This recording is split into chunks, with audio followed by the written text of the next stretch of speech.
I'm playing something almost every week, and sometimes I want to talk about it and give you a vertical slice. So stick with me for some lightning reviews. This week on the chopping block.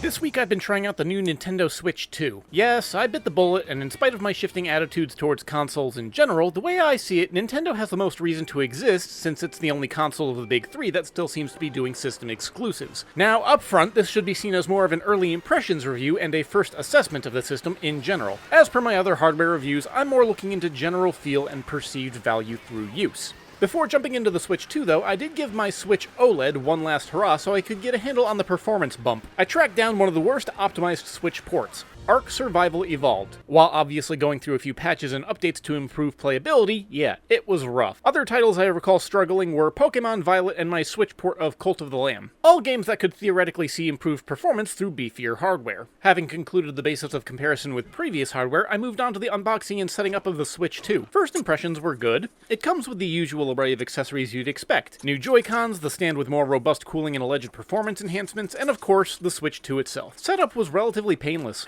The most inconvenient surprise was that the Switch 1's AC adapter was not compatible with the new dock. There was also some faffing around with SD card swapping while the system was running. Otherwise, the directions were easy to follow, and within an hour I'd completed the setup and transferred all relevant data to my new system. Just to verify the transfer process, I fired up some games to make sure I had my relevant save data. Fortunately, I did. Comforted by my hundreds of hours not being lost, I moved on to some stress testing. Trying some of the aforementioned games, the uplift was noticeable. Smoother frame rates, less pronounced pop-in, and just in general a more stable feeling experience. Ark didn't look much better as far as textures, but the frames were much more fluid and everything just felt smoother, albeit just as ugly. Pokemon Violet was also noticeably improved from a general function standpoint. NPCs not popping in from 10 feet away, being able to see more Pokemon as you flew overhead, and generally just felt better. Maybe now I have the perfect excuse to jump back in. Finally, Cult of the Lamb. Even the choppiness I recall from the developer ident screen was gone. Frames may have dipped at moments, but given I've seen the Lamb behave similarly on much weightier hardware, I'm not too surprised. It was still better to observe and control than how it was. Speaking of control, most of the time when in docked mode, I used my standard Switch Pro controller, not the Pro 2. Nintendo is on crack if they think I'm shelling out for that nonsense, but we'll come back to that later. Anyway, the Joy-Cons are a tiny bit more ergonomic, but just barely, and they're not the most pleasant experience, especially for those with larger hands. For being held in with magnets when attached to the system though, they are astoundingly firm to the point where I tried to pull one off without using the required button, and it stayed affixed to the point where I was afraid I was going to break something if I tried any harder. In fact, the build quality is really rather impressive, making the previous Switch feel flimsy. While the Switch 2 also claims to house much more powerful hardware, capable of better graphics and performance, it still sits around the PS4 to PS4 Pro in terms of performance.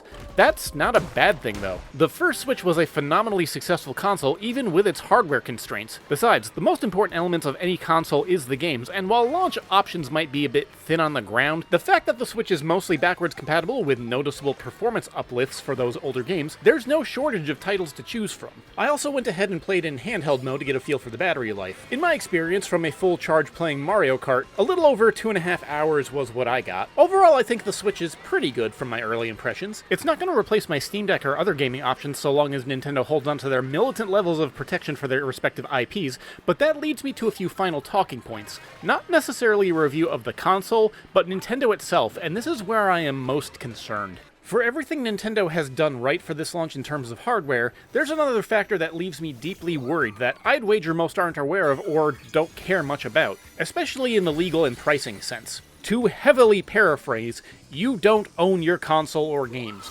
You're buying licenses, and Nintendo can revoke them at any time. Switch 2 consoles that made their way into the wild early were bricked until launch day because Nintendo wants stringent control on how you enjoy their games, and leaves open to some worrisome hypotheticals. When Nintendo launches their next system 1 or 2 console generations into the future, who's to say they won't brick a console you could still be enjoying because they want you to move on? Also, their end-user license agreement saying they can brick a console you paid money for if you try modifying it seems to fly in the face of consumer protections, and that same EULA basically tries to have you sign away legal rights into class action suits or other legal avenues if you want to challenge them. Nintendo, in my mind, is composed of 2 distinct entities: the creative studio in charge of making games and consoles, and the company that's in charge of the business and legal decision making. As a creative studio, they're incredible. As a business entity, they're power-hungry scumfucks. The price increases, the consumer corralling, the fact first-party Nintendo games never see price decreases anymore. The console and games are great, but the company and situation that they are actively incentivizing sucks! I'd say vote with your wallet, but Nintendo selling 3 million units in the first 24 hours shows that that's a losing game right now. Hell, I'm part of the problem! I bought it too! But hey, at least they made enough to royally screw over scalpers, so silver linings. I don't know if Nintendo's decisions now will come back to bite them later,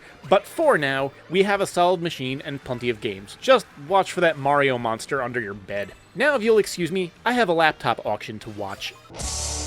Hey, thanks for sticking around all the way to the end. Remember that I give away Steam keys with my regular weekly uploads, and all you have to do to enter is leave a comment and have contact info on your YouTube profile. But as always, thanks for watching and keep your head on your shoulders.